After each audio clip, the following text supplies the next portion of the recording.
Hi, and welcome to Sister to Sister. Real women, real life, doing the really best job that we can, right? That's right. We have with us today some awesome, amazing girls. We have Markel and Kim and Melissa and Deb, and I'm Amy. Thank you for joining us. Are you ready? Yep. Proverbs 14:1 tells us that a wise woman builds her house, but a foolish woman tears it down with her own hands. What does this mean to you? I think the first thing that comes to mind to me is my son. And like he's only 7 years old, but I think about just how I've grown as far as disciplining him. There were a lot of times when I would put him down because of the different things that he would do, and he would frustrate me and things like that. And just realizing that, like, if I continued on that course, like what type of a man he would turn into, and realizing the way that I needed to change that and to encourage him.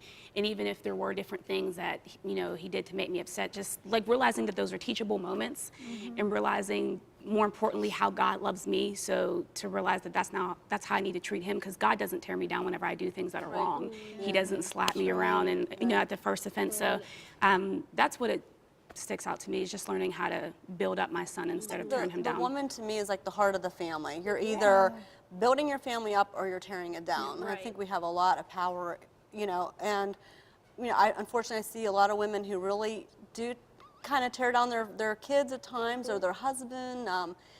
You know, I just, as a single person who's been really self-supportive most of my life, I know how difficult it is to go out there and worry about bills getting paid and having enough money. And I don't think a lot of women who are blessed with a really good husband who's taking care of them, I think sometimes they don't realize how blessed they are to have that.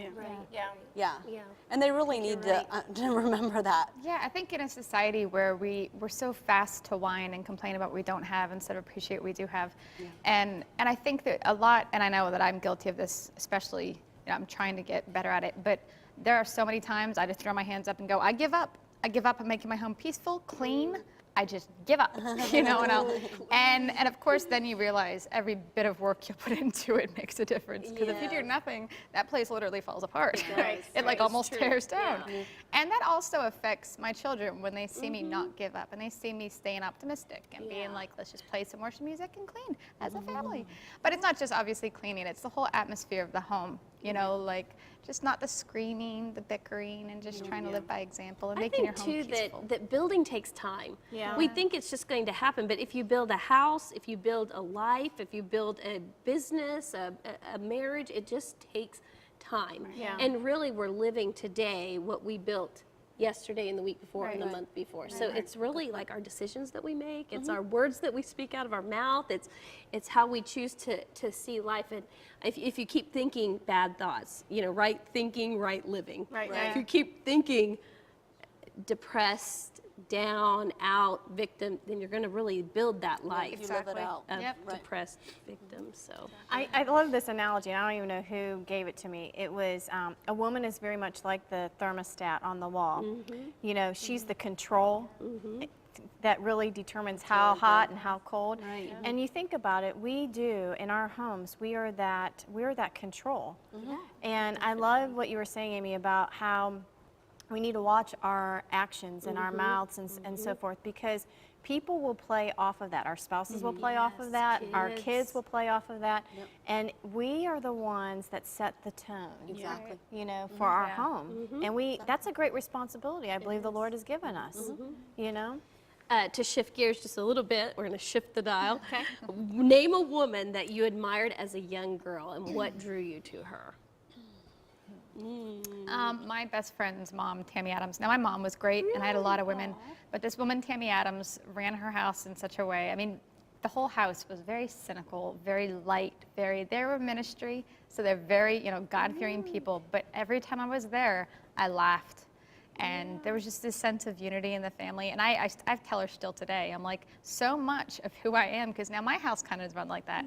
And I'm like, that was because of watching you guys and being like, that's the best family ever. You know, just a lot of laughter. And that makes me game be playing. like that. And, Just even hearing that, that's really cool. What about you? I'd have to say my mom. The one thing that I just appreciate so much is that she was a very, very, very hardworking woman, very hardworking. And even, you know, we didn't grow up rich or anything like that, but even in times when she was struggling, she always sheltered us from that, and we never realized. So I remember there were times where we had like garbage soup, and we didn't realize it was because she was poor and this is all she had to put in, but we thought it was the greatest thing in the world because this is what Mom was putting together, and it was this nice, great idea. So I just appreciate how she showed me how to work hard. Yeah. Oh, that's neat. I would say there was two people for me. My mom would be one. My mom, I don't even remember how old she was. I think maybe she was in her early 40s. She is my height, but she went back to school and got her LCD license, and she drove 18-wheeler trucks across country. What? Yes, seriously. That is a real woman. And that, I'm telling you, and you know, that really inspired me because one, my mom never, there was no boundaries. My mom was like, you can do anything that you set your mind to. And I think the other person is my sister. Because she is, there's such an independence about her, but yet she still has this respect and honor to those around her. Do you know what I'm saying? It wasn't I'm going to tower over you. It was, but she walked in the confidence of who she is. That's cool. And I admire that about both of them. From her, yeah.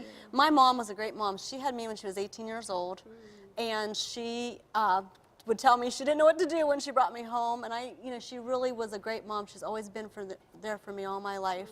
I am a small group leader because there were a lot of times that I thought it would be nice if there was someone other than your mom or someone to go to, and I just think it's so important to have young Christian women to have a place to go to confide in. Right. So that's why I love serving the way I do, is because I told the girls, you have a safe place here and you can come and talk to me, and so that's real important. So if anybody thinks about serving, that's a great way to That's right. be helping young people. And right. we're women. We like to serve. We like to help. I remember, same with my mom, my sister. I hope I grow up and be like them one day. But I remember liking people like Shirley Temple. She just died. But I just remember thinking, I want to be that happy, curly-headed girl. Dancing around the room. And 40 years later, we got a happy, curly-headed girl. And Julie Andrews. And I always liked those ladies that just made life look like Like a Disney movie. like a Disney movie. That is our thoughts. It's very deep. We're so grateful that you joined us today. Please email us at s2s@ctvn.org. We love to hear your thoughts. Who did you grow up dreaming to be like, or who impacted your life the most? We really want to hear from you. We're glad you joined us. As iron sharpens iron, so one sister or five sisters sharpen another. Thank you for watching today.